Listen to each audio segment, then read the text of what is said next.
Gold hub తాకట్టులో ఉన్న బంగారాన్ని విడిపించి కొనబడును. అదే రోజు ఆన్లైన్ ధరకు కొని డబ్బులు ఇవ్వబడును. నమస్తే, వెల్కమ్ టు అవర్ ఛానల్. నేను మీ ప్రియాంకారావు. ఈ రోజు మనతో పాటు పొలిటికల్ అనలిస్ట్ కృష్ణకుమారి గారు ఉన్నారు. వారితో మాట్లాడదాం. నమస్కారం మేడం. నమస్తే మేడం, ఇంతకు ముందు జగన్మోహన్ రెడ్డి ఇచ్చిన లైవ్ లో ఆయన ప్లాస్టర్ ని తీసేశారు, అంటే బ్యాండేజ్ ని రిమూవ్ చేశారు. అయితే ఇది జరగడానికి ముందు వైఎస్ సునీత కూడా ఒక కామెంట్ చేశారు.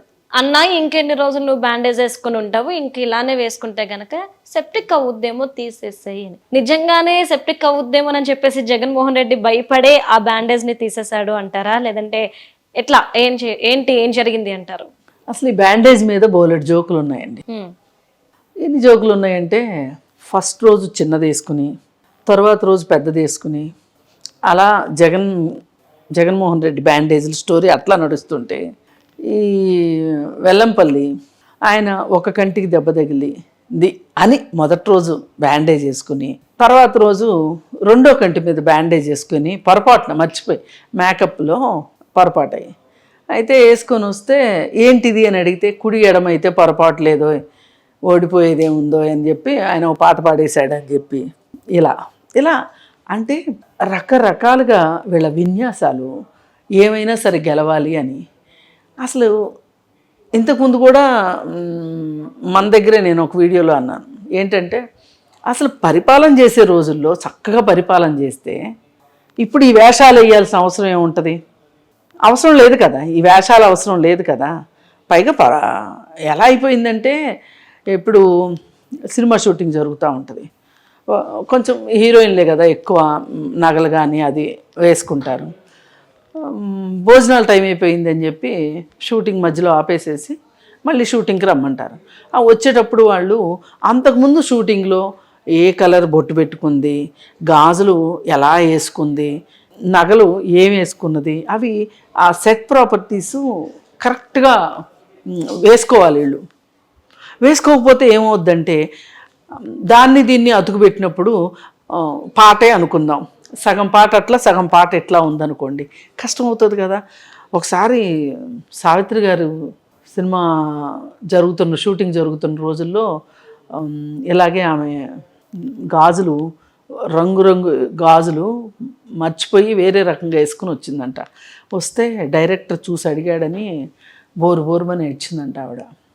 అంటే నా నిబద్ధత ఏమైపోయింది, నేను షూటింగ్ని నటనని దైవంగా భావిస్తాను, ఎక్కడ తేడా వచ్చింది అని చెప్పి పర్ఫెక్షనిజం అంటారు కదా, అది దాని గురించి చాలా బాధపడిందంట. ఇప్పుడు వీళ్ళు, అది నటన మనందరికీ తెలిసిందే, అది వాళ్ళ వృత్తి. మీకేం పోయే కాలం వచ్చింది? చక్కగా 5 ఏళ్ల కాలం పాటు 151 మంది ఎమ్మెల్యేలు మీకు ఇస్తే అప్రతిహాతంగా మంచిగా నవరత్నాలు అయితే బాగానే చెప్పారు, దానిలో కూడా లోపాలు ఉన్నాయనుకోండి, అది వేరే విషయం. అవన్నీ అమలు చేస్తే బాగుండేది కదా. అసలు ఇవాళ మీరు ఇన్ని కుప్పిగంతులు వేయాల్సిన అవసరం, పిల్లి మొగ్గలు వేయాల్సిన అవసరం ఉండేది కాదు కదా. సరే, కట్ల జాతకం ఇది. అయితే సునీత గారు సెప్టిక్ అవుతుంది అని చెప్పి చెప్పారు. కానీ ఆవిడ నిజమైన వైద్యురాలు అనిపించింది ఈ మాట చెప్పినప్పుడు. ఏంటి అంటే, నిజమైన వైద్యులు మన దగ్గరికి వచ్చింది దొంగ, నక్సలైటా, లేకపోతే ఉగ్రవాద, శత్రువా, ఎవరని చూడరు. వాళ్ళకి వైద్యం అవసరమైనప్పుడు వైద్యాన్ని అందిస్తారు. వాళ్ళకి ఏం కనిపిస్తుంది అంటే, వాళ్ళ కంటికి ఒక పేషెంట్ మాత్రమే కనిపిస్తారు. అంతటి నిబద్ధత ఉంటుంది వాళ్ళకి. మరి అలాంటిది సునీత గారు కూడా అంత నిబద్ధత ఉంది కాబట్టి జగన్మోహన్ రెడ్డిని తన తండ్రి హత్యకు సంబంధించి అన్ని మాటలు అంటూ కూడా ఆమె అంత గొప్పగా ఆ ప్లాస్టర్ అనవసరంగా ఎక్కువ రోజులు వేసుకోబాకన్నా సెప్టిక్ అవుతుంది అనవసరంగా, ఎందుకంటే గాలాడాలని చెప్తారు, గాయాలు మానాలి అంటే అని చెప్పింది. ఇలా ఈ ప్లాస్టర్ షోకు ఈ విధంగా ఉంది. అసలు నాకు మొన్న రోజు ఒక ఆలోచన వచ్చింది. ఏంటి అంటే, జగన్మోహన్ రెడ్డి ఇంట్లో నుంచి బయటికి టాటా బాయ్ బాయ్ చెప్పి భారతీరెడ్డికి బయటకు వస్తూ ఉంటే హఠాత్తుగా లోపల నుంచి ఏమండి అని పిలుపు వినిపిస్తే అసలు ఏమైంది అని చెప్పి జగన్మోహన్ రెడ్డి లోపలికి వెళ్ళినట్లు అంటే అక్కడ ఏం జరిగిపోయిందో అన్నట్లు. అయితే ఆవిడ ఒక చెయ్యి వెనక్కి పెట్టుకొని రెండో చేత్తో చంప మీద చెల్లుమని కొట్టింది. ఎందుకు నన్ను కొట్టావు అంటే, అసలు మీరు ఇప్పుడు ఏం చేశారో తెలుసా, అసలు ఎంత దారుణం జరిగిపోయిందో తెలుసా మీకు అని ఆవిడ ఆపకుండా తిడుతూ శాపనార్థాలు పెడుతూ ఏడుస్తూ, అసలు ఇలా అయితే మనకు అధికారం ఎలా వస్తుంది, అసలు మనం దేన్ని నమ్ముకుని మనం ఇంత కష్టపడుతున్నాము, ఇంత చేస్తున్నాము, మన జీవితాలు దారబోసాము, మన అహోరాత్రాలు కష్టపడుతున్నాము, అవసరమైతే చెల్లెలతో తగాదాలు పెట్టుకున్నాము, లేదు అనుకుంటే దగ్గర కుటుంబ సభ్యులు చచ్చిపోతే కూడా మనం పట్టించుకోలేదు, చంపేసిన వాళ్ళకి మనం ఆశ్రయం ఇచ్చాము, ఇన్ని చేసింది ఇందుకేనా, అసలు ఎందుకు చేసాము అధికారం కోసం, అసలు మీరు ఇలా ప్రవర్తిస్తే అధికారం ఎక్కడి నుంచి వస్తుంది మనకి, ఇంత ఇది చేస్తే ఎట్లా, అది ఇది అని చెప్పి తిడుతూ ఉంటే ఆయన ఇదిగో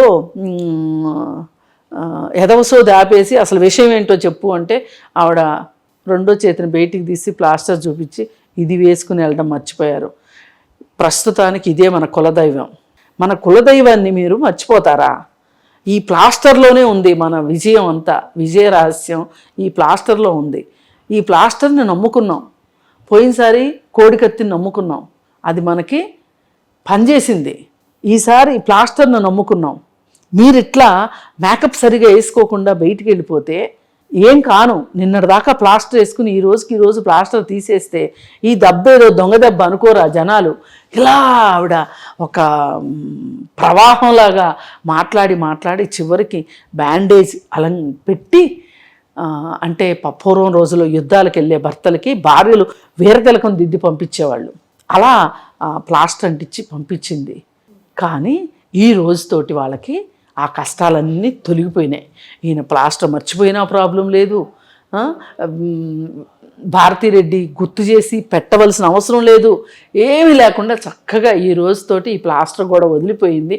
దేవుడా నాకు అసలు ఎంత రిలీఫ్ వచ్చేసింది, నన్ను చాలా త్వరగా రక్షించావు దేవుడా అని చెప్పి జగన్మోహన్ రెడ్డి ఆ ప్లాస్టర్ ఒక రకంగా బయట వెళ్తున్నప్పుడు, ప్రచారాలకు వెళ్తున్నప్పుడు అందులోకి చెమట ఆ చిరాకు పెట్టి, ఇప్పుడు మన మామూలుగా అప్పుడప్పుడు చేతులు కానీ కాళ్ళు కానీ విరిగితే ప్లాస్టర్ ఆఫ్ ప్యారిస్ కట్లు వేసేవాళ్ళు, ఇదివరకు పిఓపి కట్లు. ఆ కట్లు వేసినప్పుడు ఫస్ట్ 1 రోజు 2 రోజులు చక్కగా మనం ఏం పనులు చేయక్కర్లేదు కదా, రెస్ట్ తీసుకోవచ్చని బాగానే ఉంటుంది. ఇక 3వ రోజు 4వ రోజు 5వ రోజు దగ్గర నుంచి మొదలవుతుంది. ఆ లోపల చెమట్లు, అది తీయడానికి లేదు, పెట్టడానికి లేదు, మళ్ళీ ఏదన్నా దాని లోపలికి పెట్టి గీకేమంటే అవి పుళ్ళు పడిపోయి నానా గందరగోళం అయ్యేది. అలా ఇప్పుడు ఎంతో కష్టపడ్డాడు. దాదాపు జరిగి 10 రోజులు అవలా, 10 రోజులు అయింది. 10 రోజుల నుంచి ఆ ప్లాస్టర్ తోటి కష్టపడి చివరికి ఎట్లా అయితే నిజంగానే ప్రాణభీతి వచ్చి ఉంటుంది. విజయం సంగతి దేవుడు ఎరుగు. మరి ఇది కనుక ప్లాస్టర్ నిజంగానే సెప్టిక్ అయితే కనుక నా గతేం గాను అని చెప్పి ఆలోచించినట్టున్నాడు జగన్మోహన్ రెడ్డి కూడా. ఆలోచించి మొదటిసారిగా ఆ మొండితనము మూర్ఖత్వము తగ్గించుకుని మడమ తిప్పని నాయకుడు కాస్త మడమ తిప్పి ఈరోజు ఇవన్నీ వాళ్ళు చెప్తున్నాయి, నేను చెప్తున్నాయి కాదు. మడమ తిప్పని నాయకుడు కదా, మాట తప్పని నాయకుడు.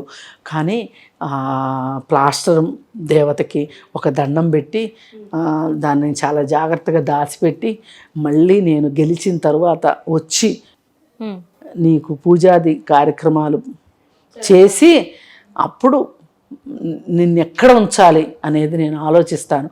లేదు అంటే గనక ఒక ఫోటో ఫ్రేమ్లో నిన్ను బంధించి ప్రతిరోజు నిన్ను చూసుకుంటాను ప్లాస్టర్ అని చెప్పి చెప్పటం జరిగింది అని చెప్పి అనిపిస్తుంది. ఏది ఏమైనప్పటికీ మనకు కూడా అసలు చంద్రుడికో మచ్చలాగా జగన్మోహన్ రెడ్డి మొహం మీద ఆ ప్లాస్టర్ని చూడలేకపోయాం ఇన్ని రోజులు. ఇప్పుడు మొత్తానికి ఆ ప్లాస్టర్ తీసేశారు కాబట్టి సంతోషాన్ని వ్యక్తం చేస్తూ ఆయన ఆరోగ్యం త్వరగా చక్కబడినందుకు ఆయనకు శుభాకాంక్షలు తెలియజేస్తున్నాను. Thank you so much ma'am. Thank you.